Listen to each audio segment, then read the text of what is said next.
நீ ஏன் நினைச்சிருக்கிற ஆண்ட ஜாதி வெங்காய ஜாதின்னு? எங்க எப்ப நீ ஆண்ட சொந்த ஜாதிக்காரன் தான் சொன்னே.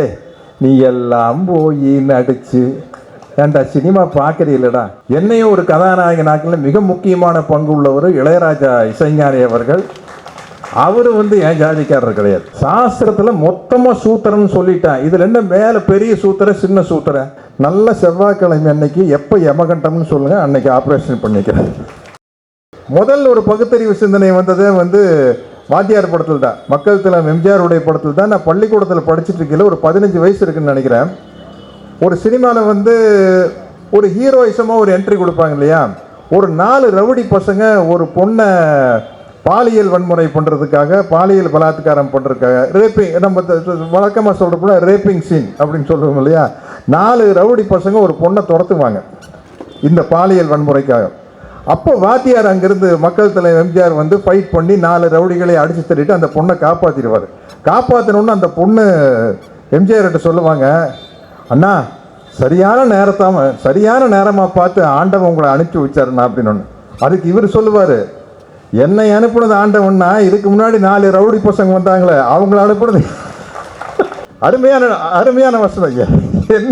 என்ன சரியான நேரத்தில் ஆண்டவனாக பார்த்து உங்களை அனுப்பி வச்சாங்கண்ணா அப்படின்னு சொன்னோன்னு, என்னை அனுப்பிச்சி வச்சது ஆண்டவன்னா, இதுக்கு முன்னாடி 4 ரவுடி பசங்களை அனுப்பிச்சி வச்சாங்கன்னா அது யார் அனுப்பிச்சி வச்சாங்கன்னு கேட்பார். அதுதான் பள்ளிக்கூடத்தில் படிக்கும்போது முதல்ல ஒரு சிந்தனை. இன்றைக்கி நம்ம எடுத்துக்கிட்ட விஷயமே மனிதம் நமக்கு அடையாளம், சாதி நமக்கு அவமானம் அப்படிங்கிறதான். உண்மையிலேயே அவமானங்க. அது ஒரு காட்டு மிராண்டித்தனமான செயல். உண்மையிலேயே இந்த சாதி உங்களுக்கு எந்த வகையிலையும் உதவ போகிறதே இல்லை. என்ன எடுத்துங்க, இன்றைக்கி நான் இங்கே நின்று பேசுகிறதுக்கு காரணம் சாதி கிடையாது. தாமஸ் ஆல்வா எடிசனும் லூமியர் பிரதர்ஸும் தான். யாருன்னு கேட்குறீங்களா? சினிமாங்கிற விஞ்ஞானத்தை கண்டுபிடிச்ச ஒரு கரண்ட்டை கண்டுபிடிச்சது தாமஸ் ஆல்வா எடிசன். அவர் வெள்ளைக்காரன்னு தெரியும், ஃபாரினர்னு தெரியும். அவருக்கு மேபி மதமாக வேணா ஒரு கிறிஸ்டியனாக இருக்கலாம், அதுவும் கூட எனக்கு தெரியல. அவரெல்லாம் நாத்திகரன் தான் நான் கேள்விப்பட்டிருக்கிறேன். அதே மாதிரி லூமியர் பிரதர்ஸ், அவர் தான் சினிமா இவங்க 2 பேரும் தான் கண்டுபிடிச்சாங்க. என்ன டிஸ்கரேஜ் பண்ணது பூரா எங்கள் ஜாதிக்காரன் தான். எனக்கு நம்மளுக்கு கையை கட்டின தூரத்தில் தான் லவ் பண்ண முடியும். சொர்ணக்கார பொண்ணு தான் லவ் பண்ணேன். நாங்கள் ஒரு குறிப்பிட்ட காலகட்டத்தில் கொஞ்சம் வசதியெல்லாம் போய் மாடி வீட்டு ஏழை ஆகிட்டோம். மாடி வீட்டு ஏழைன்னா எப்படின்னா 0க்கும் கீழே. பிச்சைக்காரனுக்கு கடன்லாம் இருக்காது. மாடி வீட்டு ஏழைக்கு என்ன பிரச்சனைனா, கார் இருக்குது, பெட்ரோல் இருக்காது, ஃபேன் இருக்குது ஓடாது, ரெஃப்ரிஜிரேட்டர் இருக்குது ஓடாது. இதுதான் மாடி வீட்டு ஏழை. அப்படின்னு ஒன்றா நம்ம சொந்தக்காரன் கழட்டி விட்டாங்கன்னு, இவனுக்கு பொண்ணு கொடுத்த என்ன பண்ண போகிறோன்னு கழட்டி விட்டாங்க. ஸோ ஜாதி நம்மளுக்கு ஹெல்ப் பண்ணல. அதுக்கப்புறம் எனக்கு லவ்வும் வரல, யாரும் நம்மளை லவ்வும் பண்ணல, அதுதான் உண்மை. அப்புறம் சரி என்னன்னு சொல்லிட்டு பிஎஸ்சி பாட்னி படித்தேன். அது செகண்ட் அட்டம்ப்ட். அந்த காலத்தில் இப்போ எனக்கு 71 வயசாகுது. அந்த காலத்தில் ஒரு 50 வருஷத்துக்கு முன்னாடி, 45 வருஷத்துக்கு முன்னாடி பிஎஸ்சி பாட்னிக்கெல்லாம் ஒரு வேல்யூவும் இல்லை, ஒரு வேலையும் கிடைக்காது, ஒரு இடமும் கிடைக்காது. என்னடா பண்ணலாம் அப்படிங்கிற நமக்கு நடிகர் சிவகுமார் அண்ணெல்லாம் பழக்கமானார். நான் கொஞ்சம் மிமிக்ரி பண்ணுவேன், எல்லாரும் மாதிரி, பாட்டியார் மாதிரி, நடிகர் தலம் சிவாஜி மாதிரி, அந்த காலத்தில் பாலையா சார் மாதிரி, நாகேஷ் சார் மாதிரி எல்லாம் மிமிக்ரி பண்ணுவேன். சரி போய் ஒரு அட்டன் பண்ணி பார்ப்போமே. போகையிலேயே டிரைவிங் லைசன்ஸோடு வரேன். போவேண்டா, சினிமாவில் நடிக்க முடிஞ்சால் சினிமாவில் நடிப்போம், இல்லாட்டி டிரைவர் ஆகிருவேன். இப்போ என்ன பெரிய பிரச்சனைன்னு கிளம்பி வந்துட்டேன். அப்போவும் சொந்த சாதிக்காரன் தான் சொன்னே, நீ எல்லாம் போய் நடிச்சு ஏன்டா சினிமா பார்க்குறீங்களடா. அப்போ தான் தில்லானா மோனாம்பல் ஓஹோன்னு ஓடிட்டு இருக்குது. ஒருத்தர் பாடுற டே தில்லானா மோனாம்பல் பாடுற, எப்படிப்பட்ட நடிகர் சிவாஜி, நாகேஷ், பாலையா, இதுக்கு நடுவில் நீ போய் நடிகனாய் கிழிக்க போறியான்னு சொல்லி டிஸ்கரேஜ் பண்ணது ஜாதிக்காரன் தான். எனக்கு ஹெல்ப் பண்ணது தாமஸ் ஆல்வா எடிசன். எனக்கு முதல் வாய்ப்பு கொடுத்தவர் நடிகர் இயக்குனர் டிஎன் பாலு அவர்கள். சட்டமன் கையில் படம் எடுத்தவர். அவர் என்ன ஜாதின்னு தெரியாது, உண்மையிலேயே தெரியாது. எனக்கு எந்த வகையிலையும் கதாநாயகனாக தகுதி இல்லாத எனக்கு, டான்ஸ் ஆட தெரியாத எனக்கு, என்ன நடிகனாக்கி அழகு பார்த்தவர் என் ஜாதிக்காரர் கிடையாது. எனக்கு டான்ஸே வராத எனக்கு பாட்டு போட்டு என் பாட்டை ஹிட் பண்ணி என்னையும் ஒரு கதாநாயகனாக்கில் மிக முக்கியமான பங்கு உள்ளவர் இளையராஜா இசைஞானி அவர்கள். அவர் என் ஜாதிக்காரர் கிடையாது. அதுக்கப்புறம் எனக்கு பல சக்ஸஸை கொடுத்த தேவா அவர்கள் என் ஜாதிக்காரர் கிடைச்சாது. யாருமே என் கூட ஜோடியாக நடித்தவங்களும் என் ஜாதிக்காரன் கிடையாது. ஸோ ஜாதியினால எந்த பிரயோஜனமும் இல்லை. ஒரு யோசிச்சு பாருங்கள், தோழர் பப்பா மோகன் அவர்கள் பேசினாங்க, கவின் அப்படிங்கிற ஒரு பையன் வந்து படித்து 1.5 லட்சம் ரூபாய் சம்பளம் வாங்குறான். அந்த குடும்பம் படிச்சிருக்குது, எல்லா வகையிலையும் இந்த கொலை பண்ணவங்க குடும்பத்தை விட உயர்ந்த நிலையில் இருக்குது. ஜாதி ஒன்று தான் பிரச்சனை. டேய், கிட்டத்தட்ட பார்த்தா எல்லா கலரும் ஒரே கலர் தானே. நான் ஏதோ கொஞ்சம் ஏமாந்து கொஞ்சம் கலராக இருக்கிறேன், அவ்வளோதான். மற்றபடி உன்னை வந்து சட்டையை கழட்டிட்டு நிற்க வச்சேன்னா ஒரு வித்தியாசம் இங்கே தெரியாது. சாஸ்திரத்தில் மொத்தமாக சூத்திரன்னு சொல்லிட்டான். இதில் என்ன மேலே பெரிய சூத்திரம் சின்ன சூத்திரம்? மொத்தமாகவே சூத்திரம் தான்டா. நீ ஏன் நினச்சிருக்கிற ஆண்ட ஜாதி வெங்காய ஜாதின்னு? எங்கே எப்போ நீ ஆண்ட ஒரு வியாபாரம் பண்ணிருக்கா, கப்பலில் ஒரு 40-50 வெள்ளைக்காரன் வந்து அவன்கிட்ட போய் மண்டி போட்டு நீ ஆண்ட ஜாதியா நீ?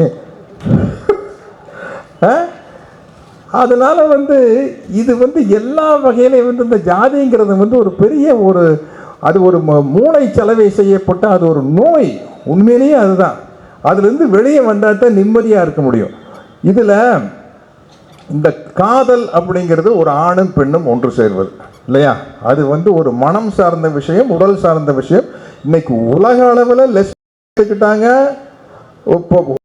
ஏற்றுக்கிட்டாங்க. ஏன்னா அது எல்லாமே ஒரு உளவியல் சார்ந்த பிரச்சனை. அது வந்து ஒரு மனம் சார்ந்த பிரச்சனை, ஒரு ஹார்மோன் சார்ந்த பிரச்சனை, ஒரு கெமிக்கல் ரியாக்ஷன், அவ்வளோதான். அதுக்கு மேலே ஒன்றும் இல்லை. அதில் ஒருத்தனும் ஒருத்தையும் காதலிச்சதுக்கப்புறம் அவங்க சேர்ந்தும் வாழலாம். ஒரு குறிப்பிட்ட காலத்தில் சண்டை வந்து பிரியவும் செய்யலாம். பிரிஞ்சதுக்கப்புறம் பொண்ணும் வேற ஆணோட மறுபடியும் திருமணம் செஞ்சுக்கலாம், ஆணும் ஒரு வேற பொண்ணோட திருமணம் செஞ்சுக்கலாம். இதுதான் ஒரு முறை பிறக்கிறோம், ஒரு முறை சாகிறோம். இந்த சமூகம் என்ன நினைக்குமோ அப்படின்னு சொல்லிட்டு எல்லா சுகதுக்கங்களையும் விட்டு ஒழிச்சிட்டு வாழ முடியாது. இதுதான் வந்து மனித இயற்கை. இதற்கு வந்து சாஸ்திர சடங்கு சம்பிரதாயம் 1008 பிரச்சனைகளை வச்சுக்கிட்டு ஒரு மனிதன் இயல்பாக வாழ முடியாமல் செய்கிறது வந்து ரொம்ப அநியாயமான விஷயம். இன்னைக்கு விஞ்ஞான வளர்ச்சி இருக்கும்போது நம்ம இந்த விஞ்ஞான வளர்ச்சியை பயன்படுத்திக்கிட்டு மேலே மேலே போகிறதுக்கு தான் பார்க்கணும். இன்னைக்கு இங்கேருந்து ஒரு இடத்துக்கு போகிறோம்னா மாட்டு வண்டியிலையா போயிட்டுருக்குறோம்? வசதி இருக்கிறவன் ஏரோப்ளைனில் போகிறான், அதை விட கம்மியாக வசதி இருக்கிறவன் ட்ரெயினில் போகிறான், அதை விட கீழே வசதி இருக்கிறவங்க பஸ்ஸில் போகிறாங்க. அதுதான் உண்மை. விஞ்ஞானத்தை பயன்படுத்திக்கிட்டு நம்ம மேலே மேலே வர்றதுக்கான வழியை பார்க்காம எப்போவோ வந்து இல்லாத ஒரு ஜாதியை வந்து எப்போவோ 2000 வருஷத்துக்கு முன்னாடி விதைச்சி விட்டு போயிட்டாங்க. அதை பிடிச்சி தொங்கிட்டு இருக்கிறதுல என்ன பிரச்சனை? நீ யோசிச்சு பாருங்க. இன்னைக்கு வந்து செல்ஃபோன் காலகட்டம், ஆன்லைனில் எல்லாம் வந்துருச்சு. நீ ஒரு சினிமாவுக்கு வந்து தியேட்டர் புக் பண்ணுற, சினிமாவுக்கு வந்து நீ டிக்கெட் ஆன்லைனில் புக் பண்ணுற, நீ பாம்பு உனக்கு தெரியுமா பக்கத்து சீட்டில் எந்த ஜாதிக்கார் உட்காந்துருப்பான்னு? தெரியாதல்ல. நீ பாட்டுக்கு புக் பண்ணிட்டு போகிறே இல்லை. ஒரு ஆன்லைனில் தானே train ticket, bus ticket, flight டிக்கெட்லேருந்து எல்லாம் அதில் புக் பண்ணுற. அதில் வந்து ஜாதியை பார்த்துட்டு போகிற இல்லையே. சௌகரியத்துக்கு நீ புக் பண்ணிட்டு நீ போயிட்டே இருக்கிற. அதனால் வந்து இன்னும் அதை வந்து சாதி அப்படிங்கிறது வந்து ரொம்ப அசிங்கமான விஷயம். இந்த கவின் வச்சு பார்க்கும்போது தந்தை பெரியார் படத்தில் நான் பெரியாராக நடித்தப்போ ஒரு வசனம் நான் தான் பேசுவேன். அந்த பெரியார் படத்தில் நான் பேசிய வசனங்கள் எல்லாம் தந்தை பெரியாரால் பேசப்பட்டது தான். அப்போ சொல்லுவார், ஏழை பணக்கார வித்தியாசம் முதல்ல ஒழியணுமா, இல்லை இந்த சாதி முதல்ல ஒழியணுமான்னு கேட்டாங்க. நான் முதல்ல சாதி தான் ஒழியணும்னு சொல்லணுங்க. ஏன்னா ஒரு சரியான வாய்ப்பு கிடைச்சுன்னு வச்சுக்கங்க, ஏழை பணக்காரன் ஆயிடுவான். ஆனால் என்னதான் ஏழை பணக்காரன் ஆனாலும் அவன் வந்து ஒரு தாழ்ந்த ஜாதியாக தான் கருதப்படுவான் அப்படிங்கிறது நம்ம ஜனாதிபதி வரைக்கும் நிரூபணம் ஆயிடுச்சு. அவருக்கு எங்கேயோ கோயிலுக்குள்ள உள்ள வெளியில் உட்கார வச்சுட்டாங்கல்ல, அந்த ஃபோட்டோலாம் கூட பார்த்தேன். அப்புறம் எங்கேயோ பார்லிமெண்ட்லேயும் கூட என்னமோ பூஜை நடந்தப்போ சைடில் நிற்க வச்ச மாதிரி ஒரு செய்தி கேள்விப்பட்டேன். அதனால் வந்து இந்த சாதி தான் முதல்ல ஒழியணும் அப்படின்னு தந்தை பெரியார் அவர்கள் சொல்லுவாங்க. பொதுவாக வந்து இந்த மூட நம்பிக்கைகள், இந்த பழக்க வழக்கம் எல்லாமே நம்ம மூளைக்கு போடப்பட்ட ஒரு விலங்கு தாங்க. நம்மளால் வந்து நிம்மதியாக மகிழ்ச்சியாக சந்தோஷமாக இருக்கவே முடியாது. அவன் என்ன நினைப்பான், இவன் என்ன நினைப்பான், நம்ம சாதிக்காரன் என்ன நினைப்பான், ஊருக்காரன் என்ன நினைப்பான், இதுலேயே தான் நம்ம போய்கிட்டு இருக்கோம் ஒழிய ஒரு சுதந்திரமான சிந்தனை நம்மளுக்கு வரவே வராது. அது அந்த மூட நம்பிக்கையிலிருந்து வெளியே வந்தால் தான் உனக்கு ஒரு சுதந்திரமான சிந்தனை, ஒரு சிந்தனையிலேயே ஒரு விடுதலை கிடைக்கும் அப்படிங்கிறது தந்தை பெரியார் படத்தில் நடித்தப்போ பல விஷயங்கள் அதில் என்னால் பார்க்க முடிஞ்சது. பெரியார் அவர்கள் சொன்னது வந்து அவ்வளவு சிறப்பாக இருந்தது. அவர் வந்து பெரியாருடைய சிந்தனைகளை உள்ளே வாங்கிக்கிட்டோம்னா ரெண்டு மகிழ்ச்சி இருக்குது. சமூக மகிழ்ச்சி, தனி மனித மகிழ்ச்சி. சமூக மகிழ்ச்சிங்கிறது ஒட்டுமொத்த சமூகம் இந்த விஞ்ஞானத்தினால் நம்மளுக்கு கிடைத்த வசதிகள் அனைத்து மக்களுக்கும் போய் சேரணும். ஒரு குறிப்பிட்ட ஜாதிக்கோ ஒரு குறிப்பிட்ட வர்க்கத்துக்கோ போய் சேராமல் ஒரு வளர்ச்சி வருது. ஒரு விஞ்ஞான வளர்ச்சிங்கிறது கட்டை வண்டியிலேருந்து மாட்டு வண்டி வந்து, மாட்டு வண்டியிலேருந்து சைக்கிள் வந்து, பைக்கு வந்து, பஸ்ஸு வந்து, ட்ரெயின் வந்து, ஃப்ளைட்டு வருது அப்படின்னா இந்த வசதிகள் எல்லாருக்கும் போய் சேரணும். எல்லாருக்கும் போய் சேரும்போது தான் ஒரு சமூக மகிழ்ச்சி இருக்கும்.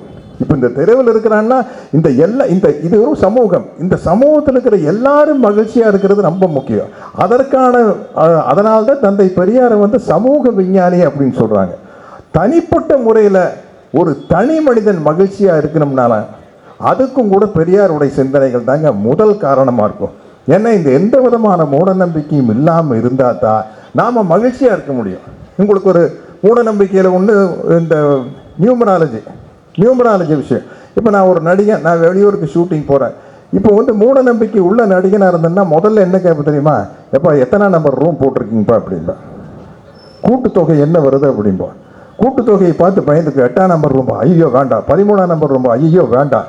இதெல்லாம் நம்மளுக்கு ஒன்றுமே இல்லை. எந்த நம்பராக இருந்தாலும் போய் அடித்து கிளப்பிட்டு போயிட்டே இருக்க வேண்டியதான். ஒரு பிரச்சனை வந்துருச்சா உடனே ஆக வேண்டிய காரியத்தை பார்க்கணும். நான் நம்ம துணை முதலமைச்சர் உதயநிதி ஸ்டாலின் கூட நானும் அவர் கெத்துன்னு ஒரு படம் நடித்தோம். அதில் ஒரு சீனில் வந்து மேலே ஏறி என்னமோ இப்படி பார்க்கல, அது ஸ்லிப்பாகி கீழே விழுந்து இங்கே அடிபட்டுருச்சு, முட்டி கீழே அடிபட்டு. அது ஒன்றுமே இல்லை அப்படின்னு சொல்லிட்டு கேர்லெஸ்ஸாக விட்டு அது என்ன உள்ள ரத்தம் கட்டி பெரிய பிரச்சனையாகி போச்சு. பிரச்சனையானப்புறம் ஹாஸ்பிட்டலில் போய் அது கண்டிப்பாக ஆப்ரேஷன் பண்ணி அந்த பிளட் கிளாட்டையெல்லாம் ரத்த சேங்கிறதெல்லாம் எடுத்தால் தாங்க முடியும் அப்படின்னு டாக்டர் சொன்னார். அதுக்கு எனக்கு டாக்டர் பண்ணிடலாம் அப்படின்னா. எப்போ பண்ணலாங்க அப்படின்னு அவர் கேட்டார்.